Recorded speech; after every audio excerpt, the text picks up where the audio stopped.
নমস্কার বন্ধুরা, তোমরা সবাই কেমন আছো? আশা করি সবাই খুব ভালো আছো। অনেক দিন পর আবার নতুন একটা ভিডিও নিয়ে হাজির হলাম।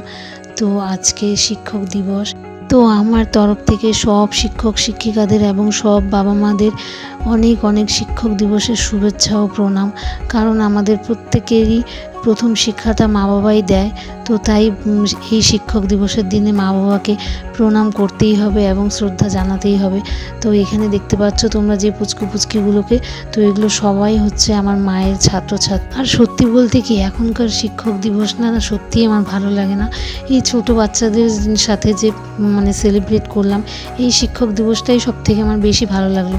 কারণ আমিও যখন ছোট ছিলাম তখন এইভাবেই ঠিক চকলেট দিয়ে, পেন দিয়ে শিক্ষক দিবসের সময় টিচারদের জন্য গিফট নিয়ে যেতাম। আর এখনকার ছেলেমেয়েরা তো কি বলবো, আর সব বড় বড় দামি দামি গিফট কিনতে ব্যস্ত, কিন্তু মজাটা বা শ্রদ্ধাটা সেই কিন্তু আগের মতো আর নেই।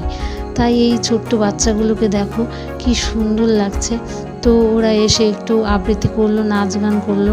তো তারপরে মা ওদের জন্য একটু খাওয়া দাওয়ার ব্যবস্থা করেছিল। তো লুচি করেছিল, ডাল আর পায়েস। এই যে দেখো মা দিচ্ছে। মা প্রত্যেকবারই মায়ের স্টুডেন্টগুলোর জন্য নিজের হাতে খাবার বানিয়ে দেয়। আর এই যে দেখছো ধীরে কতগুলো বড় স্টুডেন্ট, এগুলোও আমার মার কাছেই পড়েছে। এখন বিয়ে হয়ে গেছে ওদের সবগুলো। তো ওরাও এসেছিলো, দেখো লজ্জা পাচ্ছে। আর এই যে আমাদের কুট্টি একটা ভাই। এরপরে আসছে সব থেকে আমার মজার জিনিস বলতে পারো, যেটা গিফট খোলা। আমার প্রচণ্ড পছন্দের একটা জিনিস। তো এই যে বোন গিফট খুলছিল আর আমি দেখছিলাম, পরে আমিও খুলেছি অনেকগুলো। সব ছোটো ছোটো ভাই বোনেরা পেন নিয়ে এসছে, তো পেনগুলোই দেখছিলাম। খুব সুন্দর সুন্দর পেনের ডিজাইনগুলো ছিল, আর পেনগুলো খুব সুন্দর সুন্দর ছিল। এই যে দেখো পেনগুলো নিয়ে এসছে, আর অনেকগুলো চকলেটও এনেছিল। একটা বোন একটা সুন্দর সিনারিও গিফট করেছে।